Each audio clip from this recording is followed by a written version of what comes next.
Good afternoon, everyone. Hi, how's everybody doing?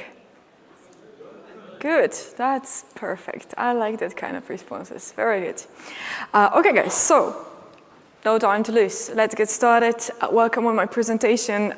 This is a CQTools, the new ultimate hacking toolkit. Just a few words about the team, myself, and the presentation so that we get it all clear. And the timing, because we've got a 1 hour slot, but it's a 25-minute presentation. So I'm going to do it as in the schedule, but we're going to make it actually additionally for the next 35 minutes.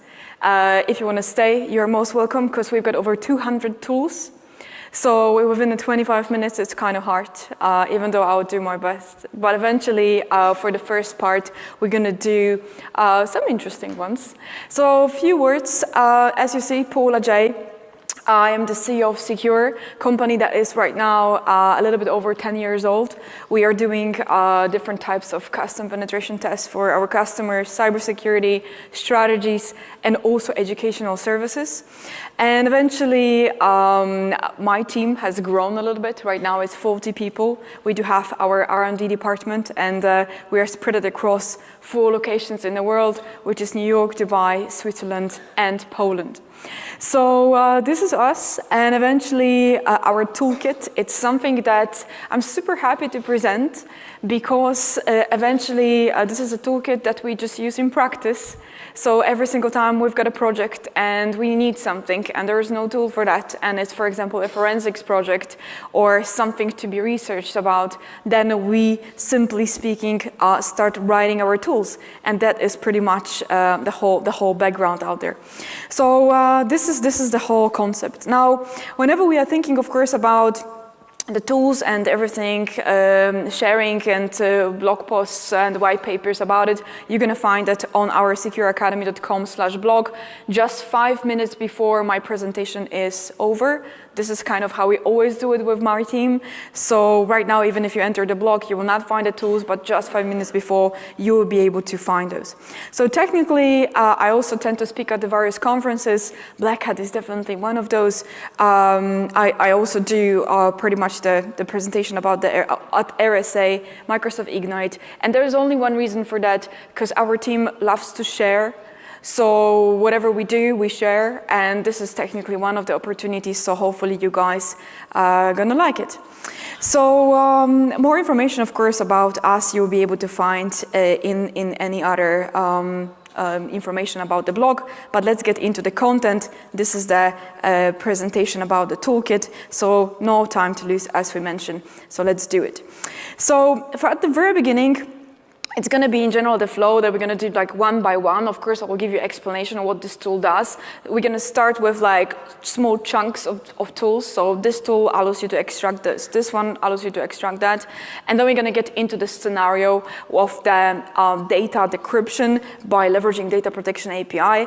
This is kind of our 2 years research. So eventually, you will see how is it possible to violate completely a privacy on the whole domain level.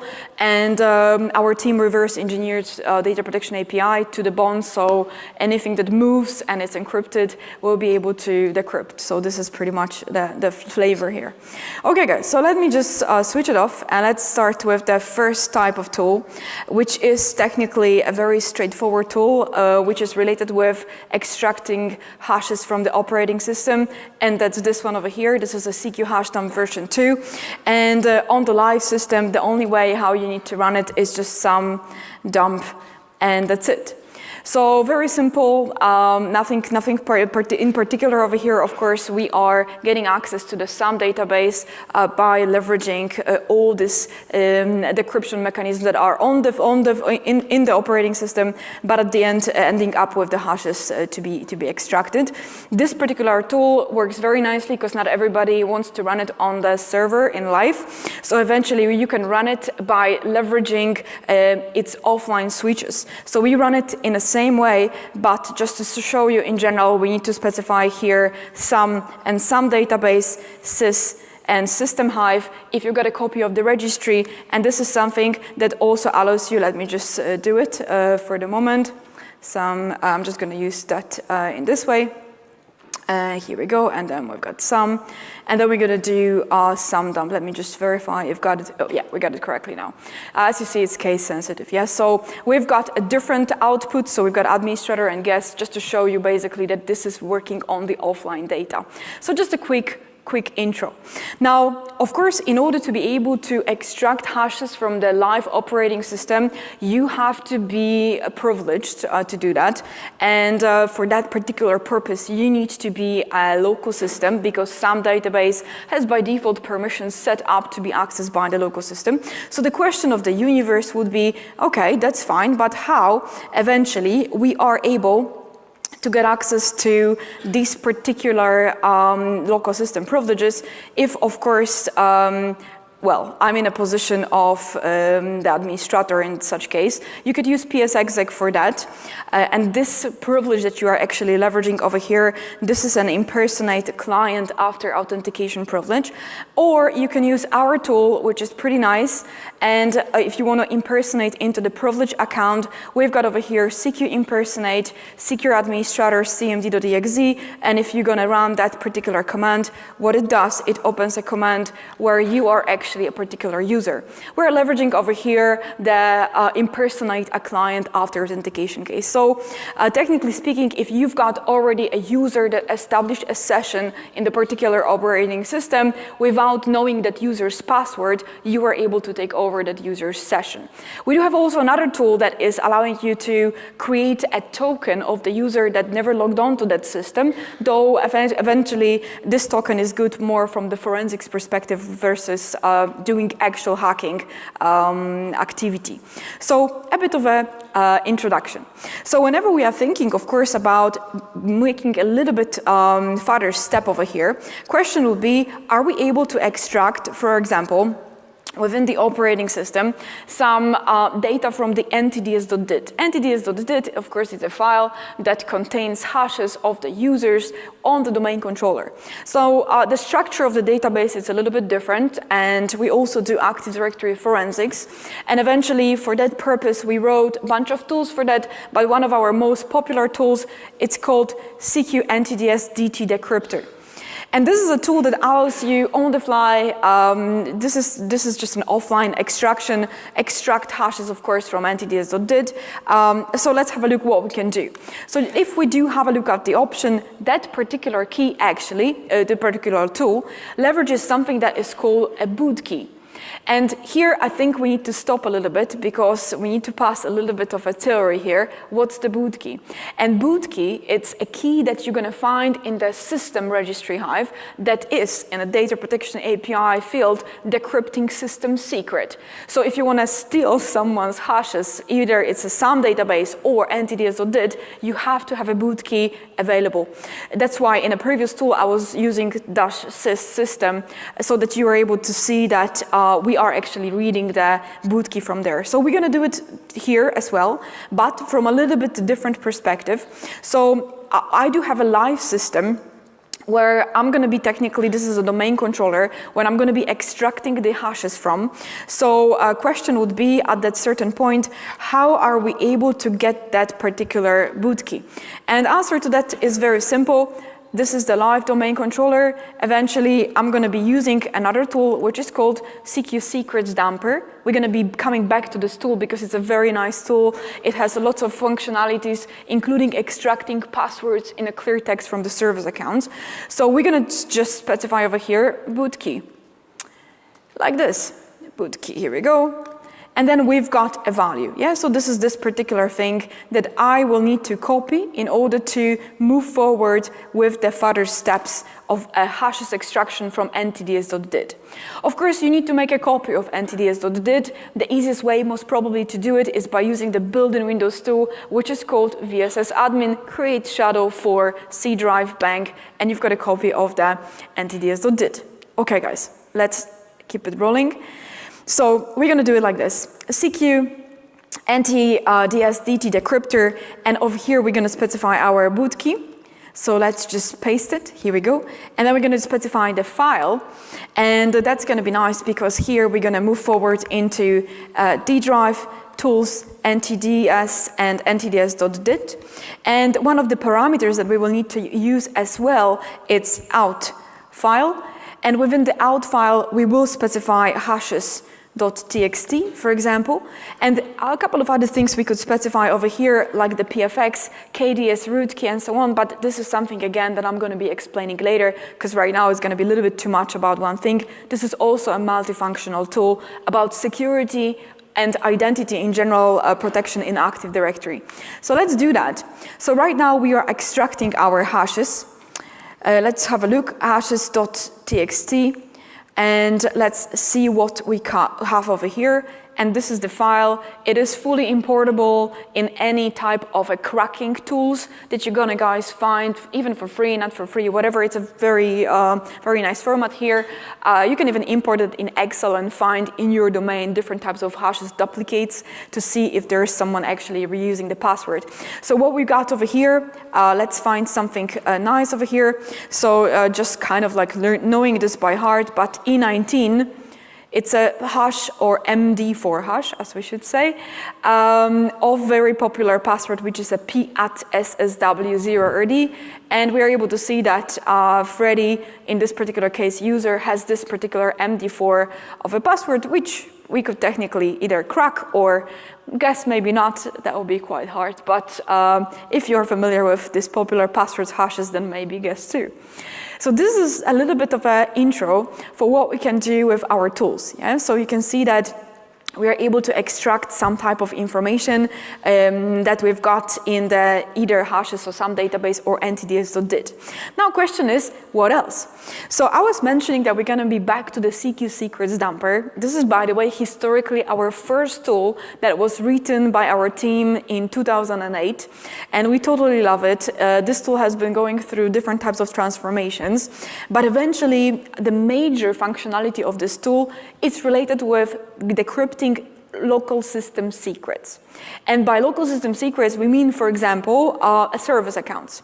So let's have a look at this in demonstration where we're going to be technically decrypting the service accounts, passwords, and you will see how totally simple that operation is. Yeah? So in general, when we are thinking, of course, about the case where we've got services and particular password, what we are referring to is the following situation. So let me, of course, show you the concept over here. Yeah? So let me bring this machine. We got it. So we've got technically here services, and I've got a pool of service. Pool of service, that could be the one that we could work on, and we could specify that we should run it on the specific account. Now, what I will type right now, it doesn't really matter. What matters is where that data is stored. And the rule is always the same. First is whatever you put in over here, it must be stored somewhere, and there's only one case where password is stored in a non-reversible form in the operating system, and that's obviously a hash. Any other way of doing it is reversible. And in operating system, we've got over 20 places where you can revert the password that was stored in some kind of a way. Yeah?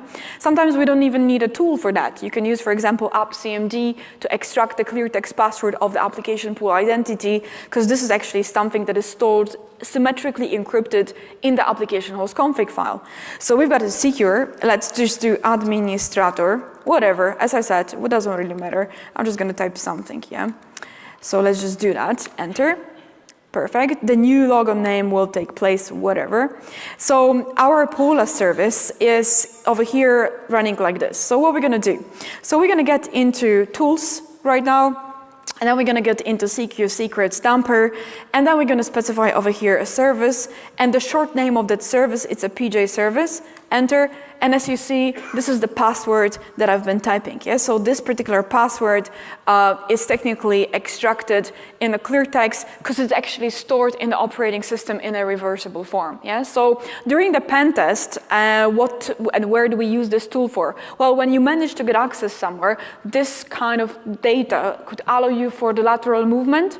So eventually this applies to SQL services, SharePoint services, any specific database services, application services, And I can tell you that for the past 14 years when I'm doing the pen test, I've never seen the organization that did not have actually a service with some kind of an account configured. So very useful bank. Sometimes it might be useful because you just forgotten a password, yeah? Bring it on.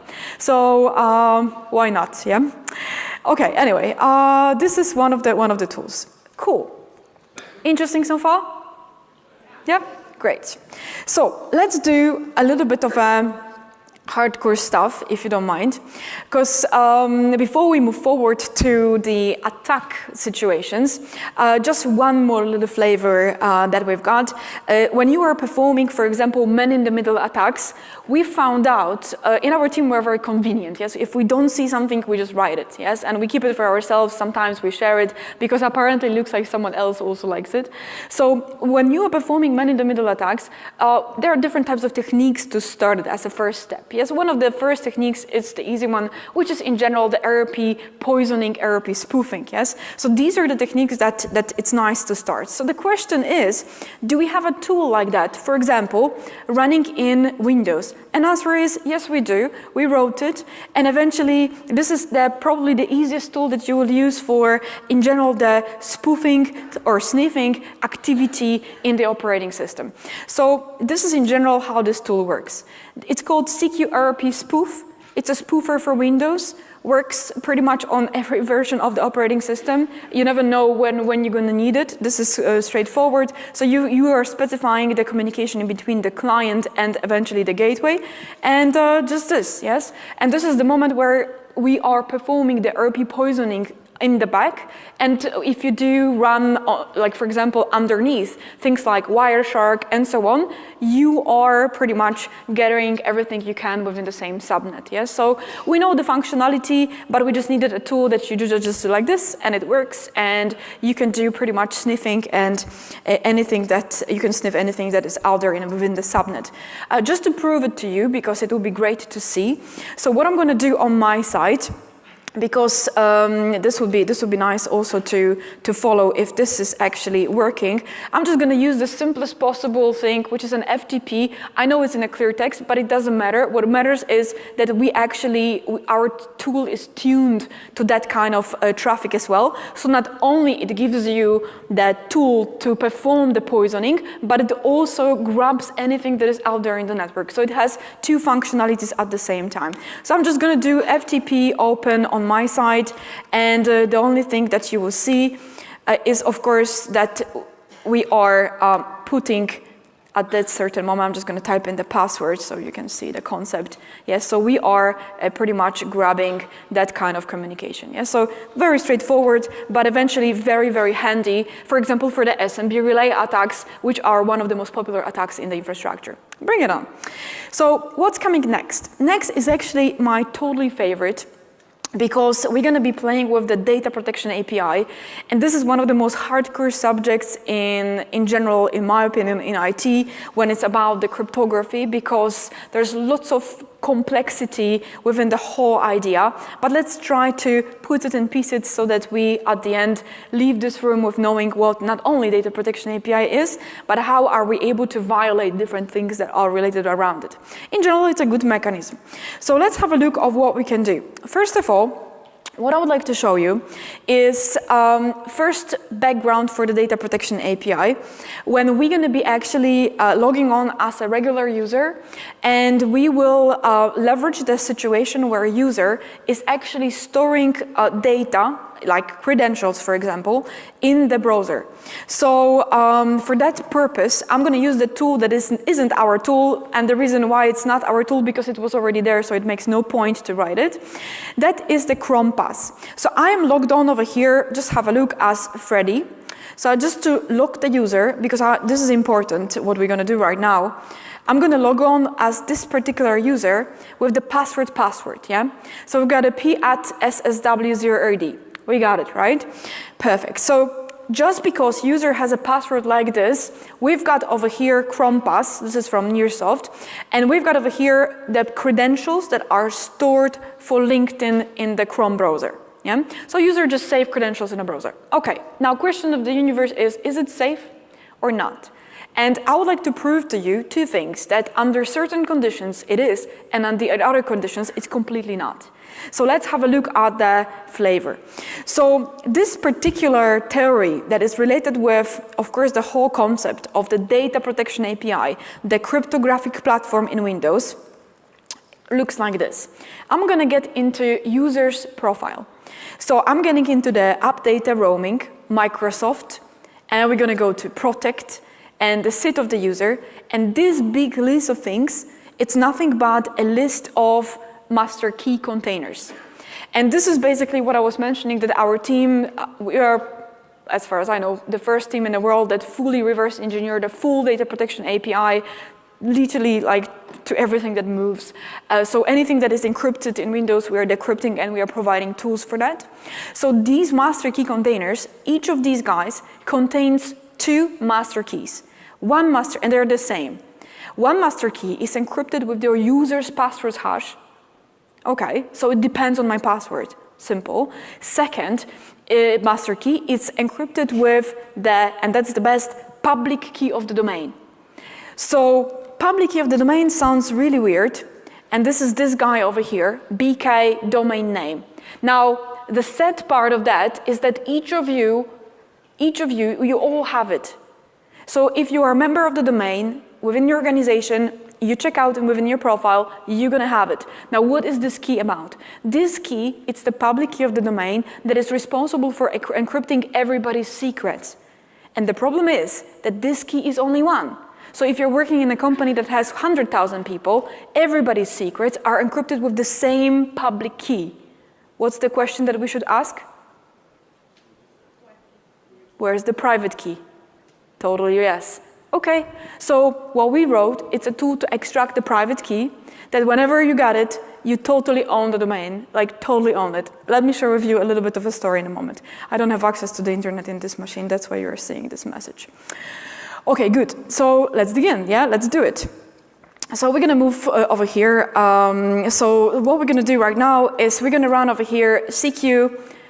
So let me just get into the folder, and we're gonna get into the CQ Elsa secrets dumper. And CQ Elsa secrets dumper, that's my totally favorite tool. This guy consists of the 41 mini tools underneath. You kind of don't see it because the only thing we just do over here is just file exported PFX, and that's it. So we have just exported the private key from the domain. What are the preconditions for exporting it? Just to be absolutely fair, there are 4 preconditions that are or. So you do this or that or that. So either you are a domain admin, which is kind of like, meh, okay, well, whatever. But yes, you got an access to the domain controller's backup. Okay, but 2 remaining ones are kind of cool. You've got a permission within the domain of a replicated directory changes all. You know who has this? Service accounts, usually for SharePoint, for the profile replication. So if we connect the dots with our tool, you're able to extract the password for the service account that runs, for example, SharePoint service for the profile replication, and then you are fetching that particular key from the domain remotely. We also provide the remote tools for that. Another 4th one, it's a read-only DC if the domain admin logs on a read-only DC. Yeah, so these are the preconditions for having it. Good, so how are we able to use this exported PFX? So let's use this within this scenario. So we are right back on the user's machine. And what I would like to do, and we're gonna simplify the whole operation right now, because I would like to, we could do it online, but it's a little bit of a complex process, so I'm gonna do it offline. And the reason why I'm gonna do it this way is because this demo, thanks to that approach, will be more linear. So hopefully you guys gonna enjoy that. Of course, we could be saying, well, BitLocker could help it. Well, as we mentioned, this can be done online and offline. So there are 2 ways of running this particular approach. Okay, so what we're gonna do right now is, and that's kind of cool, we're gonna leverage a couple of things at the same time. So stay with me, because right now we're gonna do this. First of all, I'm gonna overwrite cache logon data. Sometimes people call it cache credentials. These credentials have nothing to do with credentials. This is the PBK df2 function, so it's not reversible. Plus, you cannot log on with a value of that, so we cannot really call them credentials, but I'm just very picky right now. So what we're going to do, we're going to override them. And the reason why we're going to do it is because I would like to show you that if we log on with the illegally changed password and our master key depends on our hash, you're not getting access to someone's secrets. But you wouldn't be here, I wouldn't be here if this was end of the scenario. So eventually we're going to take this exported PFX and we're going to say, okay, we are not able to get access to secrets, so bring on the exported PFX, and then we are decrypting all the secrets of the user. This is the flavor. Let's do it. So we're going to get into the D drive, where I've got my tools over here. So let's get into not CQ malware, that's another one. Here we go. This is the malware for education, if you would ever need this, leveraging vast majority of the nice malware functionalities. Quite an advanced malware, actually. Anyway, let's do it. So probably you know the tool Mimikatz, yeah? So for extracting credentials, this is our module that we wrote. So eventually we are able to play a little bit with the cache logon data, and we're going to do LSA dump, cache, and then we're going to do D, once again, Windows, system32, unfortunately I have to type it, yes, config, and then we're going to do system, where the boot key is, because boot key is also decrypting to the value of MSDCC2 cache logon data. So it's not really the decryption because you're getting into the value that gives you nothing, but still. Windows, system32, config, and we're going to do, in this case, security. Yeah, so we've got cache logon data save over there, Kiwi to approve the operation, and then we are ready to go. That will be the moment where we are overriding cache logon data, bang. So every single user that logged on in this box has right now overwritten cache logon data. Now, in order to be able to log on with the cache logon data, guys, I have to make it disconnected so that we are not actually fetching or getting into the domain controller. Perfect, yes. And then we are ready to rock with the access to our secrets. So continue. So what we just did, we have overwritten cache logon data within the registry of the operating system by also reverse engineering the algorithm, how you are able to do it. That, by the way, violates accountability within the operating system, because right now I can log on as every user that ever logged on in this machine. Let's use this guy. If you remember, the password of this guy was password, so p@ssw0rd. I'm just showing you this right now. Enter. That doesn't work because we have overwritten it, right? So this is a domain user. I'm going to log on with the password. In this particular case, Mimikatz. Why not? We've used this tool, so we could use it over here. And I'm logging on into this box. Now, question would be, am I actually able to get access to these particular credentials? And let's have a look. So for that purpose, we're going to be leveraging a Chrome pass. Yeah, again, I don't have access to the internet, so yeah, we're going to get one more message. And then we got a Chrome pass. So here we are trying to decrypt master keys one by one with our current passwords hash, but we can't. Yes, because we changed it. So what's going to happen now? So you're going to in a moment see that line where we are not actually able to see the password. Now, the coolest part comes into place. What's next? So what's next is, I'm going to open up the console. Here we go. And we don't need to be any privileged user for that. And we're going to do the following thing. I'm wondering where in the user's profile we actually store secrets. So it depends who is writing them. It could be Chrome, could be Edge, could be Firefox, whatever. Data protection API blobs. It's in general, the blob that contains encrypted, most probably, password of the user that is encrypted by DPAPI mechanism. It has the same header over and over again in the operating system. And I would like to show you this, how to extract secrets of the user, and then the next thing, I would like to show you how to get access to the user's key pass, because this is where the value is, yeah? So let's move forward. So let's get into the first step of our demonstration, which is DPAPI tools. First step. Our tool, simple one, CQ hash calc to generate hashes. Why do we need to generate hash? Because this operation looks like this. I take the PFX that we have extracted from the domain, I decrypt the secret, and I re-encrypt it with the user's current password hash. Because DPAPI works in a way that things always have to be, in this case, in the encrypted state. So let's do it. Mimikatz1, here we go. This is pretty much our hash that we can use. So this is MD4 of the user's password. And now the party starts because we're going to do CQ, master key AD.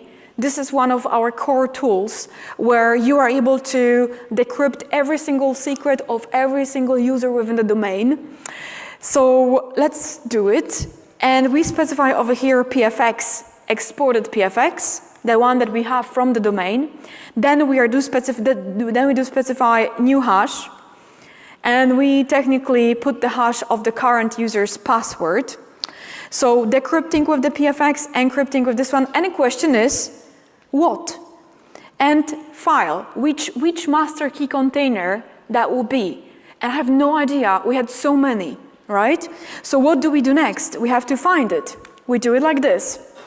Technically, we get into this presentation, into CQTools DPAPI once again.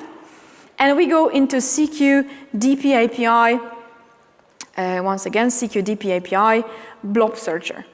And this guy is in general good to run on the machine that you are wondering where are my secrets? Do I have any secrets in general in this machine? You're trying to clean something up, and did you actually ever store something out there? So if you run it, it goes through every single user profile and it points you that, hey, secrets are over here, maybe you want to delete them, yeah?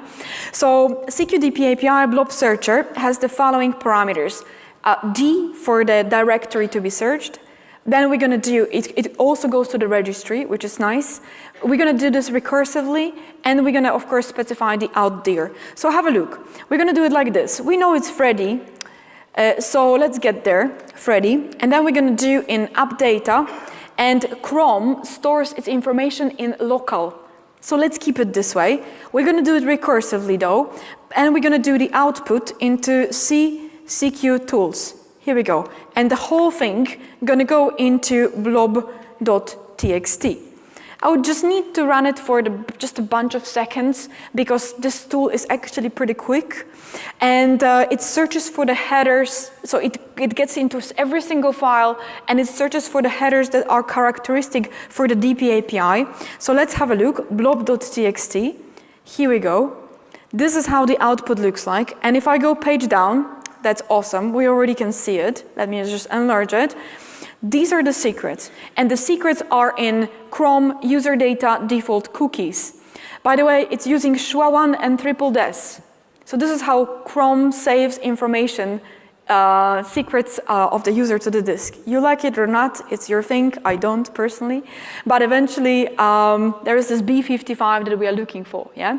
So let's have a look. This is the master key GUID. If we do have a master key like this, yeah? So we are like almost home. Percent app data percent. Here we go. And then eventually we go over here into Microsoft, protect, and sit of the user, and we search for the B55. And as you see, we've got over here B55. This is this guy existing. I already have that marked just in case, of course, I'm kind of lost, so visually I see it, yeah?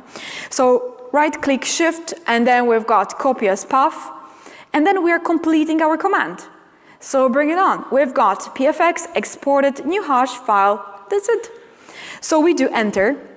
Now guys, what happens is we've got, let's get back to the folder, this AD modified created. So what I'm gonna do, I'm gonna replace these two guys. So we're gonna name this guy good, fine, and this AD modified will be also renamed by us to the original state. So let's just get there eventually. And we got it. One more thing, because it has kind of like a blank icon, which means that we have to give it an attribute of a system and hidden. So by the tool, we already generate a command where you are able to, just simply speaking, paste it. Enter. Great. Now let's have a look if it worked. So password F5, we are getting the password. Yeah? Okay, what happened? What happened is, and this is kind of bad, because if you got access to these 4 methods that I was mentioning for grabbing the private key from the domain, you totally own it, because this particular private key allows you to decrypt data, decrypt different types of secrets of every single user within the domain that leverages data protection API for storing data. So if you got, as I mentioned, 100,000 users and they save, for example, password in Firefox, you totally got it if you got that private key. So I'm always wondering, by the way, and that's going to be a little drama story, but if, for example, someone's domain is getting hacked, why that isn't a next step? And I'm not suggesting anything, but think about it.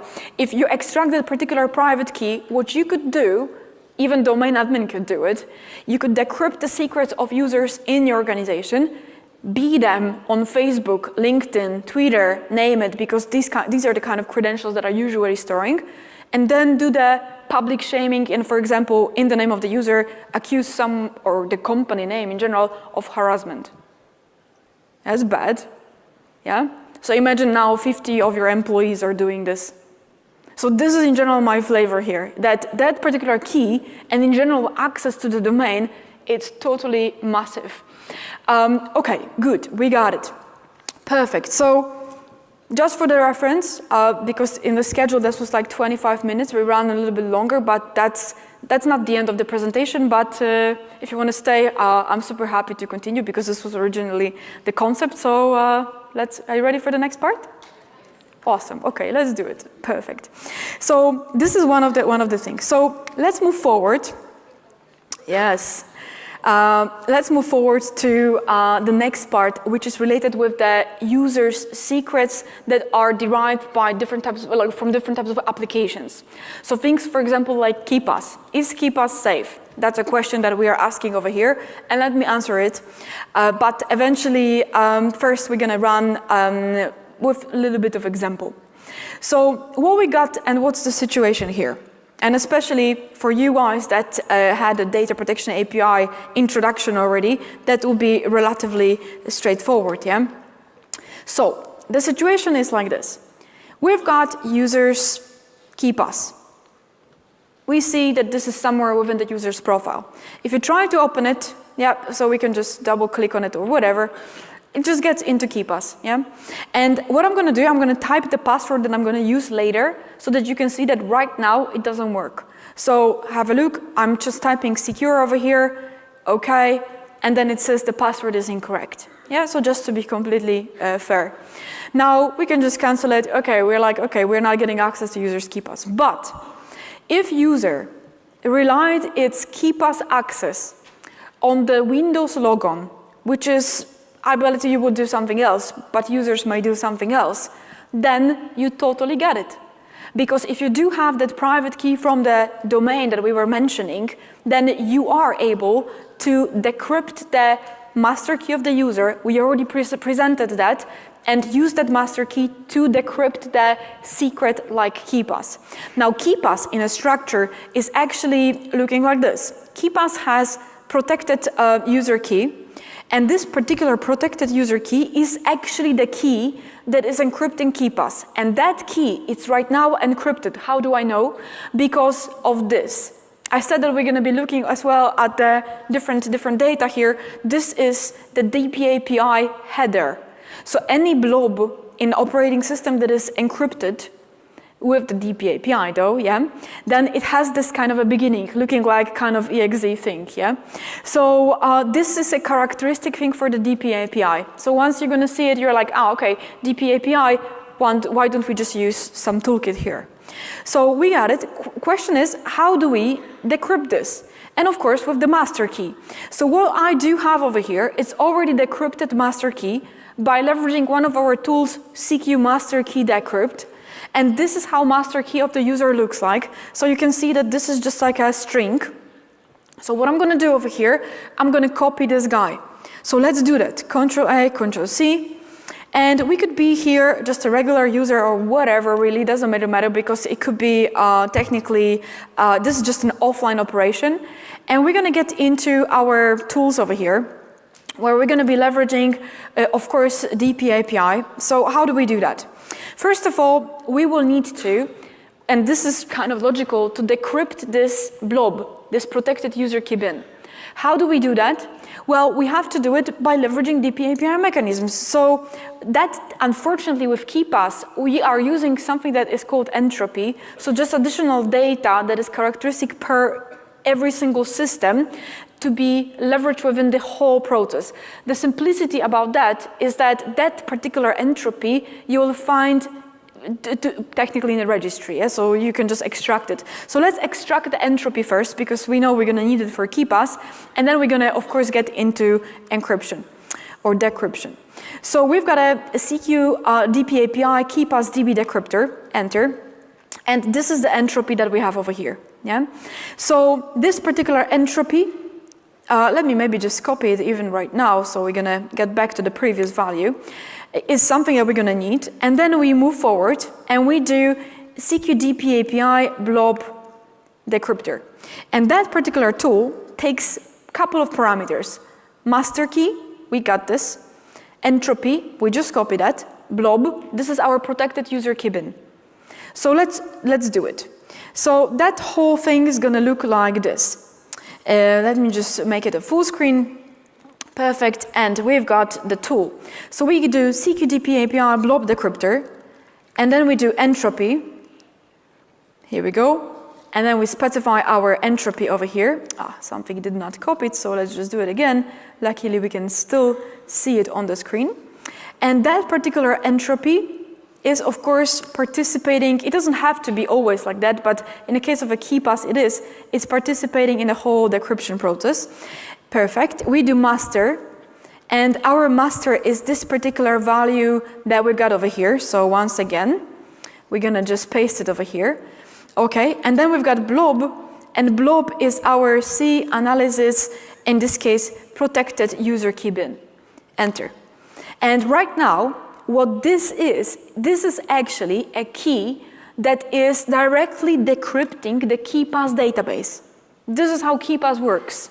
So eventually, we do use another tool, which is CQ KeePass DB decryptor, DP API KeePass DB decryptor. You must admit, by the way, that our names of the tools are awful. Yeah, it's hard to say it even. Yeah, but the reason why we do it this way is because we've got so many, and it's just impossible to remember. Yeah, so you look at the tool and you're like, that's what it does. Yeah.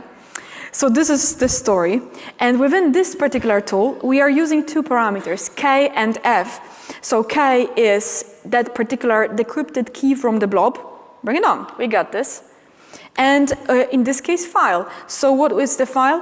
Nothing but directly a CQ base that we were trying to get access to, but we couldn't. So let's find out if we will be able to do it right now. And the CQ base, let's just open it like this, maybe CQ base once we are in a command line. And that's this new file that is being created over here. Enter. Awesome. Now, remember that password secure didn't work. So let's just have a look at this one. And we've got secure. Okay. Bang. And this is how we are getting into the KeePass of the user. Yeah. So if you're ever going to be in that kind of situation, that could be one of the methods where you can try to get access, of course, to KeePass. Now, how could we remain safe? Well, of course, don't rely KeePass on the Windows logon. That's a simple case. We are in the industry, so we might even know that, yes? But eventually users, for them, it's more convenient, and they've got passwords in one place. But for you, as a security person over here, that might be also very convenient in order to get access to the user's data. Now, could we follow on that? Oh, yeah. So let's have a look. There is another tool that we got. So this one, basically, it's the CQ RDC-MAN decryptor. And this is for the remote desktop connections manager. So any type of admins that are storing passwords, credentials, whatever sessions within the RDC-MAN, this is pretty much one of the ways to decrypt it. And this tool takes two parameters. It's probably the easiest tool that we got, file and master key on the DP API. So file is going to be the C analysis, and then we're going to just do the connections over here. So we've got a secure connections, whatever. And then we're going to do here master, bring it on. And that's going to be the same master key that we've been using over here that could be decrypted by, for example, the PFX from the domain. And we got it.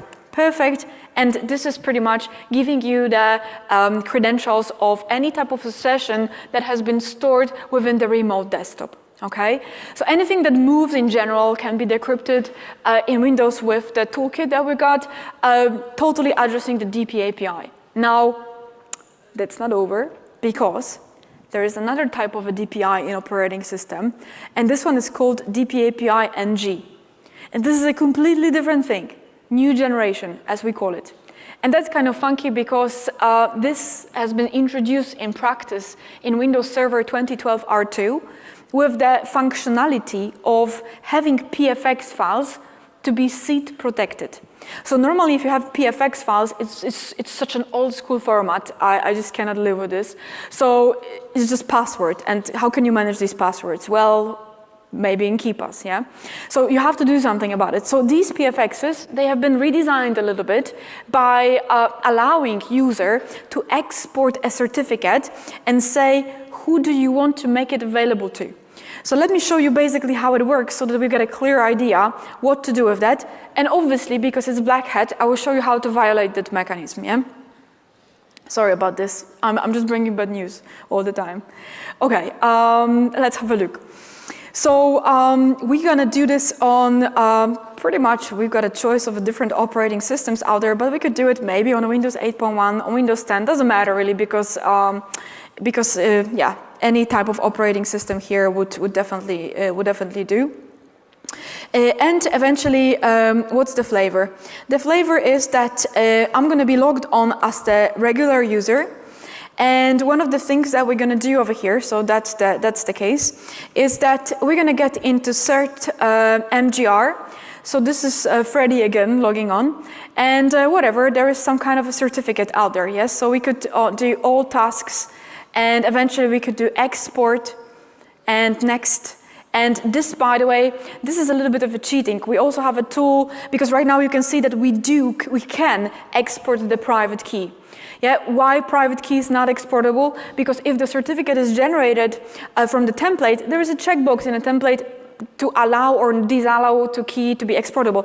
But that's not true, because every single time you got the private key and you log on, everything that is in a personal container is actually loaded to the memory. So if you do the memory dump, we've got a tool as well to extract that private key from the memory dump. So if you ever have a PFX and the private key, and that's your only one PFX out there, and you cannot export it because the private key is not exportable, just check out our blog, and we've got a video how to actually recover your private key, yeah? Yeah. Okay, bring it on. Yes, export the private key. Yes, next. We can. Now, this is what I'm talking about, yeah? So you can specify what would you like to, who would supposed to get access to this particular private key. See, I'm not specifying the password for the PFX, I'm not. So I can technically specify here some user, I've got like Blee, and then I can just do next. And basically I can specify some name over here. So we could just do C, let's just get into some kind of a folder, and we could just do it into analysis folder, why not? And we could put our certificate over here for Blee or something, yes? So this is the whole concept. Next, finish. And yes. Okay, great. So what I did before the presentation, I took that kind of a certificate and I copied it to my box, because on my laptop I got all the analysis tools, and I would like to show you what to do next. So now we are kind of closing the circle, because here, in general, what's going to happen? So we've got our NTDS DT decryptor. Now, one of the other things that we can export within that particular tool, it's the PFX that we were talking about, so we could just export it even offline. So you can even do it like this. And another part that you can do, it's the KDS root key, and you can specify the KDS.bin. And what's the KDS root key?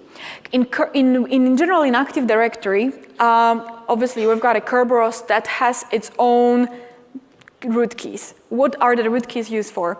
Well, first of all, this is the value from which, if you are using DP API NG, you are pre-calculating someone's secret. And here we are not talking about the Kirby TGT passwords hash, it's a different thing. For the golden ticket, for example, here we are talking more about the DP API part, yes? So this is the story. So let's just do it. And that's gonna be quite nice. So we got it. And the question is, of course, what can we do in order to get access to this particular certificate, yeah? So what we're gonna do right now is, and this is kind of nice too, we're gonna use another tool that is leveraging CQTools for the DP API. So let me just type that in a moment. Here we go. This is this one, CQDP API, PFX decryptor. And if you got a PFX like this, you could always leverage our files, our tools. So how does it work? So we've got our PFX decryptor, and this takes two values, PFX and master key. Now, what kind of master key? This time Kerberos master key. And this Kerberos master key has been decrypted and extracted in the previous tool over here. So this is just like, we've got KDS root, master root key, and then we've got this bunch of values. Have a look how many we've got. 1, 2, 3 of them. Is this typical for the normal production environment? Actually, very much yes. You've got approximately 2, 3, 4 master keys like this. So this is a very cool file or very cool data to have because it allows you to decrypt everything that has been ever protected with the DP API NG. So let's do it. We've got this guy. We're going to specify the PFX, and in this case, we're going to do. I've got it in the backup folder. So here we go, and then we've got the for BLE PFX, and that particular master key. Let's try, because essentially right now I have no idea which ones that's going to work over here. So we could try this one, and I think it might be this one actually. But let's see, master, and then we are pasting it. And then we are trying, let me just try to work on it a little bit. We are trying to get that particular certificate. So let's just see another one. Something is wrong with the certificate, or yeah, let's see, PFX, backup, and then let's try the for maybe Bruce in this case, master. Here we go. Okay, that's better. So basically, we've got over here that particular value, that particular certificate out there. Eventually, we've got a password, yeah? Now, let me show you something, because just to connect the dots of the whole demonstration, yeah? So basically, whenever we are in this client's box, yeah? So I should have this certificate over here. So we've got different certificates. We've got the BLE cert, for example. So we could try to run it on the BLE cert once again. So once you open it and you go next, this is the DP API NG. We've never over here specified the password, and that's the case. But eventually we could just try to do this. Let me just do the live case. We're gonna just try. If for the BLE cert it works, but it should. Okay, good. So we've got IXF something something. So this is the password. And the question is, of course, will we be able to see it over here? Yes? So this is, in general, one of the approaches that we've got to the DP API NG. And there is this cursor over here, but we've got IX something FG. So this is exactly that password. So seed protected PFX files, it's a great mechanism, but it is as safe as two things. Your user is, which is kind of obvious, but the second is as safe as these 4 aspects of the domain are. So as your domain admin is, as your backup of your domain controllers is, as your permission of replicate directory changes all is, and as your read-only domain controller is. So this is basically what affects directly security of that kind of mechanism. So hopefully, of course, we've got the point over here. Okay, guys, 2 more tools to go. Yeah. Wow, what a ride. So let's move forward. In our team, we also deride forensics tools. We do that project very often in forensic world. We find out that you want to do something and then there's no tool like this in community. So we're like, oh no, okay, again, we're going to write it. So we produce different types of tools for memory analysis, extracting information from memory dumps. You just like run it over memory dumps, bang, you got an information out. Like for example, extracting EVTX logs, which was hell difficult.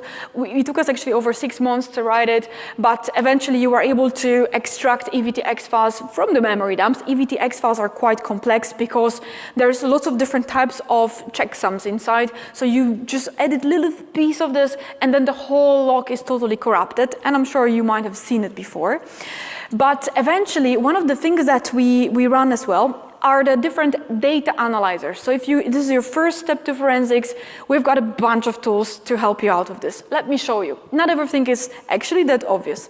So what we're gonna do, I'm gonna use this machine maybe for that, for one analysis, and I'm gonna sign out this guy, and let me log on as this guy because it will be easier for me to access the tools from this particular account. Let's do it this way. Very good. And what we're going to do, within particularly this or certain user session, and let's get into the tools that we got.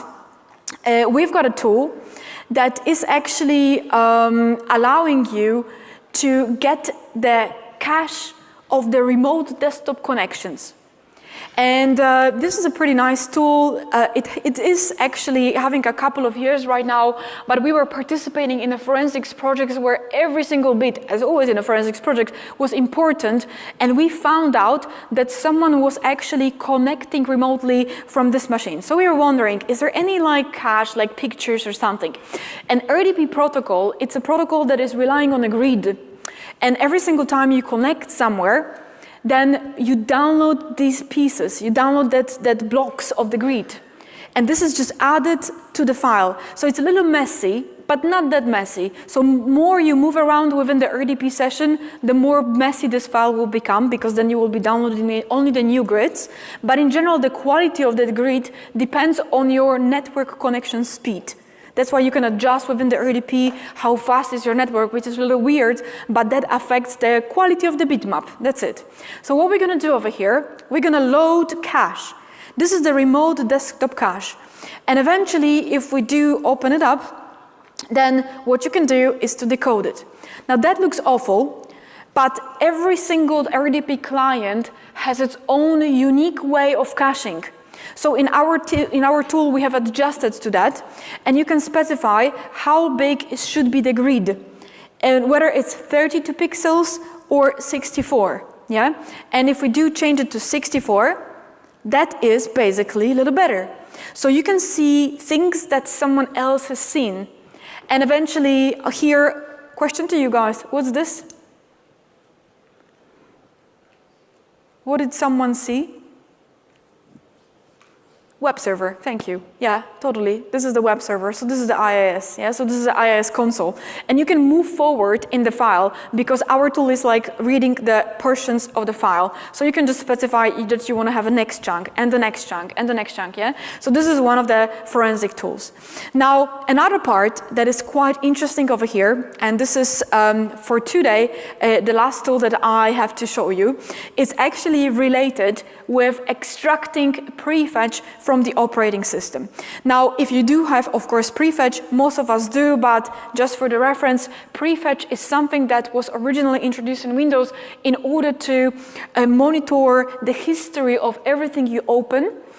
Just, for example, if you've got a gramophone drive, so not the SSD drive, so this is the regular drive, which is like slow. So you are in the morning, you want to whatever, open your Photoshop, that just takes time. So eventually, what is happening is because of your history that you always run it at 8 a.m., what Windows does on the prefetcher servers or the superfetch, it takes that software and it loads it to the memory before you think about it so that when you click on the shortcut, it's there. But that is also an amazing feature for forensics. So eventually, what we're going to do, have a look.